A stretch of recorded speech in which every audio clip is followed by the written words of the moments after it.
Halo guys, kembali lagi di channel Cerita Putra. Kali ini kita bakal ngebahas 3 kesalahan mertua yang sering dilakukan tapi sesuai janji. Ini yang part 2 dan nggak cuma sendiri nih kita ngomongin. Gimana ceritanya? Nah, kita saksikan terus Cerita Putra. Ya, langsung aja kita bahas tentang 3 kesalahan mertua. Nah, kita lagi bareng sama Bro Fahmi juga nih, jadi kita lebih enak ngebahasnya. Nah, kita mulai yang pertama. Yang pertama itu kemarin kita bahas kan tentang jangan memandang rendah menantu. Nah, kira-kira menurut sudut pandang Bro Fahmi nih, memandang rendah menantu itu gimana sih? Kalau misalnya berbicara lebih lanjut lagi, kalau kita ngebahas ini nih bisa panjang sebenarnya. Bisa panjang. Masalah ini dilema ini nih udah lama. Udah lama banget. Iya benar gitu loh. Jadi ini berputar ya tanpa kesadaran diri gitu loh. Dan nggak ada solusinya dan masih banyak teman-teman di sini pada ngerasain juga ya. Masih banyak yang ngerasain dipandang rendah sama mertua. Terus kadang-kadang suka dibandingin, itu bahaya juga sih. Iya, dibandingin jadi nggak apple to apple gitu. Ketika orang menikah, ya kan, orang yang baru mulai start untuk keluarga, dia kan baru banget nih, no experience untuk menjalani hidup berdua. Jadi dia belum pernah. Tiba-tiba yang pengalamannya dari orang tua itu banyak tuh, dimbrungin semua tuh. Dari orang tua laki maupun perempuan. Jadi itu terkadang tuh nggak akan match gitu loh. Karena kan orang-orang mempunyai kehidupan masing-masing gitu loh, mempunyai jalan cerita masing-masing. Beda-beda ya. Betul. Nah, terus juga gini, kemarin kita udah sempet bahas kalau misalnya kita kan awal-awal ngebangun kehidupan ya sama pasangan kita. Nah, terus juga kalau dipandang rendah tuh malah nggak enak banget kan, dan kita malah makin ngedown.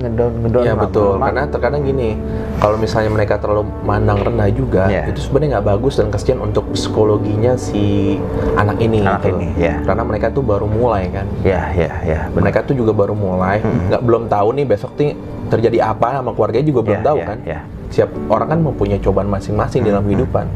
Nah, harusnya mereka lebih bijak mengatasi hal ini. Bijaknya mertua ini bisa merangkum, meringkas supaya nih semangat gitu loh. Semangat, jadi bukan mengedown gitu. Bukan memandang rendah tapi kayak menyemangati. Menyemangati apapun yang terjadi, menyemangati gitu loh. Sifat optimis itu penting banget di dalam kehidupan.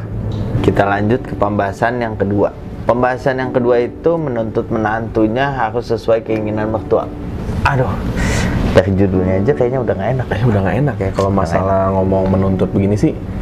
Pasti itu keinginan, yang namanya keinginan mertua itu pasti mereka pikir dirinya paling benar gitu ketika dia berbicara. Jadi ini yang buat bahayanya ini adalah anaknya sendiri, karena dia kan baru mau mulai untuk berkeluarga, benar. Jadi yang bikin salah itu kalau misalnya selalu dianggap salah di mata mertua, itu bahaya banget buat dia ke depan gitu loh. Jadinya mentalnya down, terus nggak membantu dia untuk tumbuh. Lagian juga belum ini, terkadang tuh mertua itu kan berbicara yang sesuatu yang benar gitu loh. Menurut dia, emang versi dia. Tapi terkadang sesuatu yang benar itu belum tentu berjalan dengan baik untuk anaknya, untuk bisa diterima sama pendengarnya belum tentu. Itu jadi problem gitu loh. Nah, satu lagi, kalau misalnya tidak ada introspeksi antara keduanya, itu bisa jadi masalah gitu loh. Gitu loh. Yang mertua itu harus introspeksi juga. Wah, anaknya nggak bisa loh diginiin gitu loh. Oh, ternyata bisa diginiin loh, cari alternatif lain loh. Kayak problem solving, tau gak? Kayak mengatasi masalahnya itu gimana sih? Gitu loh, supaya hubungannya nanti biar lebih akrab. Benar. Jadi penyampaiannya pun juga harus dipikirkan ya. Betul. Sama mertua untuk ngasih tahu menantunya gimana. Betul. Meskipun hal itu baik ya. Meskipun hal itu baik. Karena ternyata tuh paling banyak itu problem itu yang terjadi tuh akibat dari komunikasi sebenarnya. Benar. Komunikasi yang kurang, ya kan?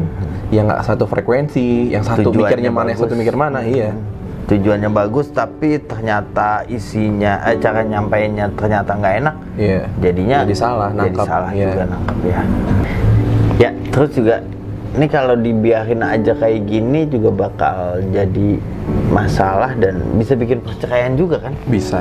Kebetulan tuh pas gue sempat lihat data ya, angka ketika COVID ini terjadi nih pandemik, angka perceraian itu makin tinggi malah. Karena mungkin salah satunya PHK juga segala macam, orang-orang kan yang sering di PHK segala macam. Ini menjadi salah satu tanggung jawab moral sebenarnya. Iya.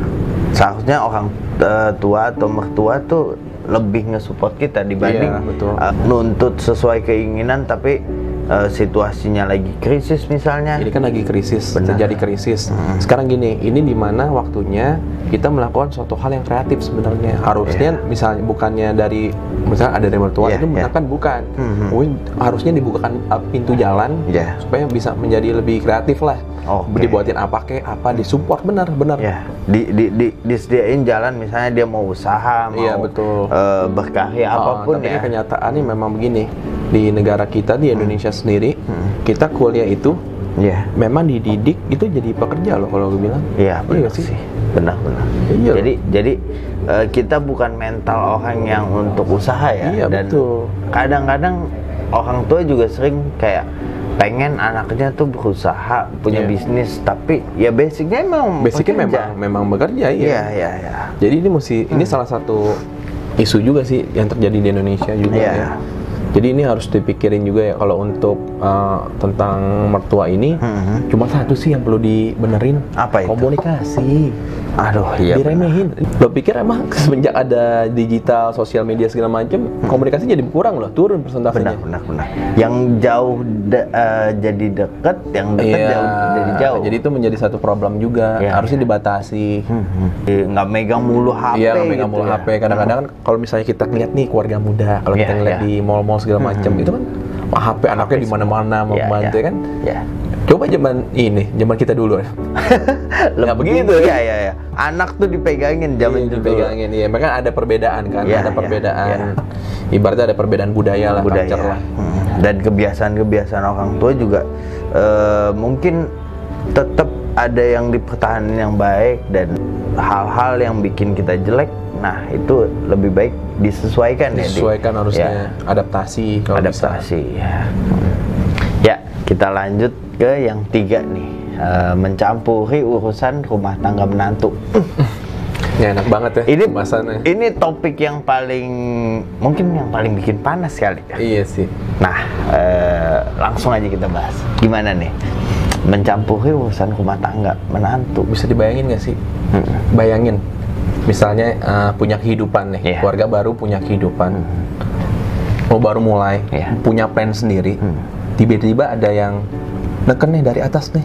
Ada yang rusak plan kita nih. Jadi buyar begini. Bayangin gak sih? Itu gilanya seapa, lu bayangin gak sih? Iya. Dan maksudnya mencampuri urusan itu kayak kita udah lagi enak-enak ngebangun, terus tiba-tiba dirusuhin gitu loh. Iya. Makanya kan yang kayak gue bilang tadi kan, komunikasi itu terkadang tuh penting, tapi mereka tuh mikir nggak penting gitu loh.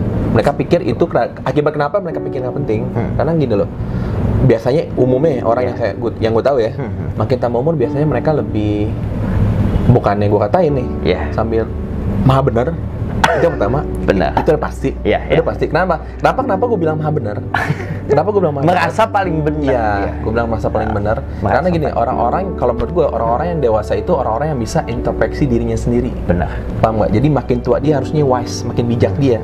Dan tingkatan itu selalu nempel di jiwa dia gitu. Dan tahu cara nempatin diri. Iya betul. Tahu bagaimana cara menempatkan diri dia. Udah maha benar, terus juga ngatur-ngatur lagi.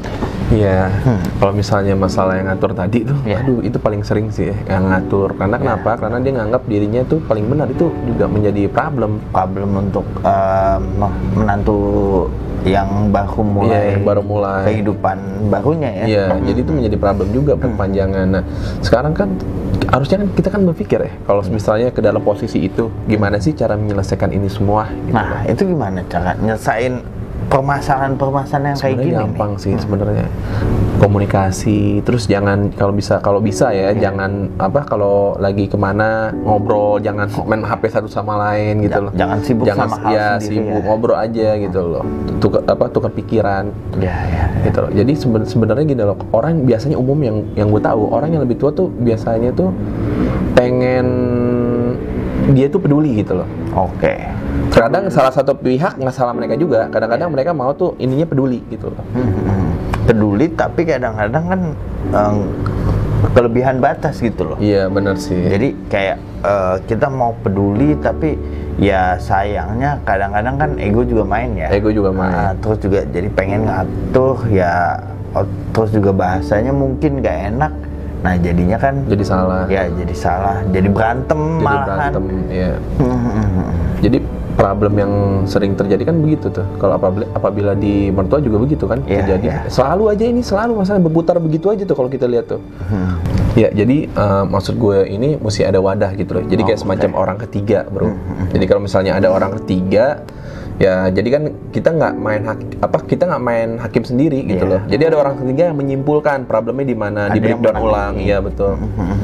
Jadi itu problemnya. Jadi terkadang kita mencari nasihat tidak pada tempatnya. Kadang-kadang itu intinya. Ya. Ke orang yang nggak punya pengalaman. Betul. Terus juga malah jadinya kayak nggak dapet solusinya. Malah tambah parah tambah parah. dan malah dia nyaranin hal yang nggak seharusnya kita lakuin. Iya betul, makanya kadang-kadang kan mesti pada wadahnya lah. Kalau misalnya memang buat konsultan pernikahan atau apa, ya mereka gitu. Nah, mungkin itu tadi tips buat teman-teman yang pada nonton, baik dari pihak mertua atau menantu, bisa sama-sama jadi pembelajaran ini. Dan mungkin itu tadi berbincang-bincang sama Bro Fahmi ya.